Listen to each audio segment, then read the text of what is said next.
চলে আসলাম আর একটা নতুন ভিডিওতে। দেখি ফ্রিজে কি আছে। খুঁজে খুঁজে একটুখানি মাংস পেয়েছিলাম 4-5 টুকরা, ওইটাকে নিয়ে নিলাম, ভিজায় নিলাম। আর সাথে নিব আদা রসুন বাটা। আসসালামু আলাইকুম, আপনারা সবাই কেমন আছেন? আমি আল্লাহর রহমতে ভালো আছি।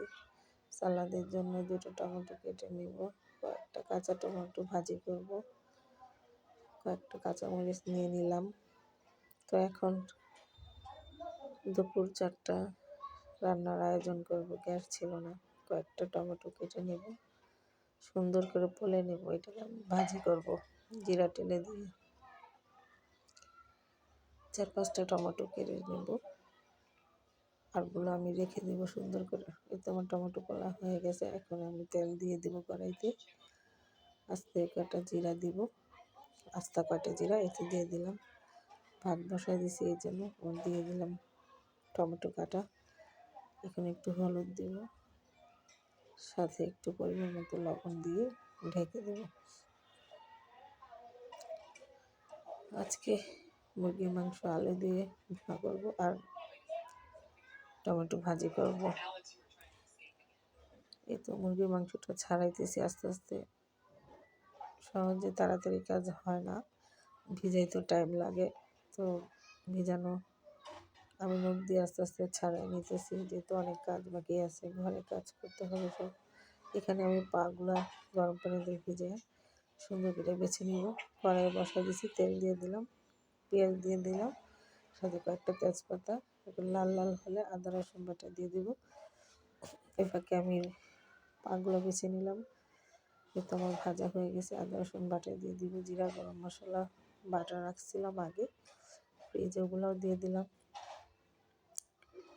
সুন্দর করে হলুদ মরিচ দিয়ে কষাই নিব। ধনিয়ার গুঁড়ো দিয়ে দিলাম, লবণ দিয়ে দিলাম, মরিচের গুঁড়ো দিয়ে দিলাম। ভালো করে কষাই তারপর মাংসগুলো দিয়ে দিব।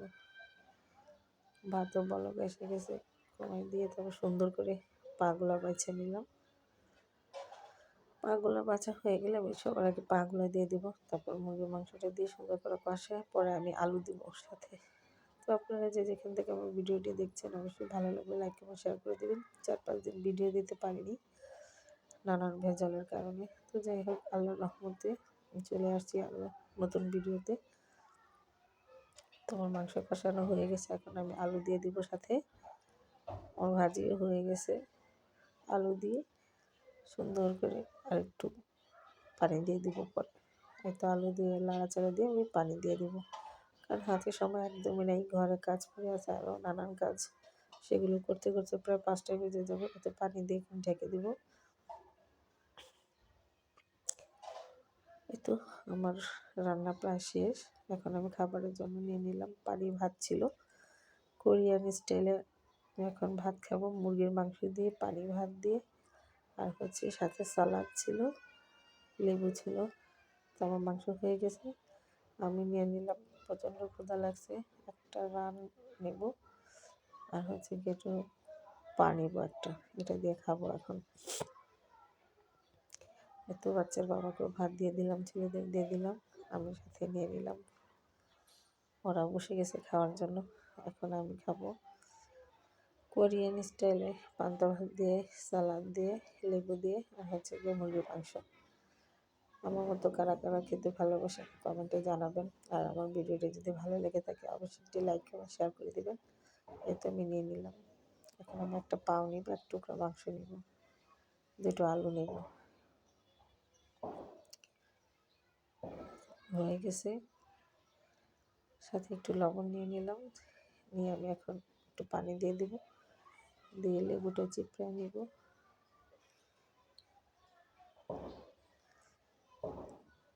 যেহেতু ভাতটা আমার টক হয় না, টক হলে একটু ভালো লাগতো, এই জন্য আমি লেবু চিপড়ে নিলাম।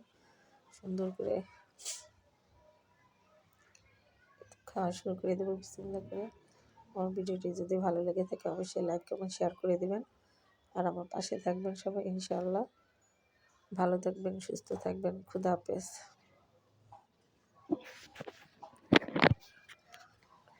কোরিয়ান স্টাইলে আজকে খেলাম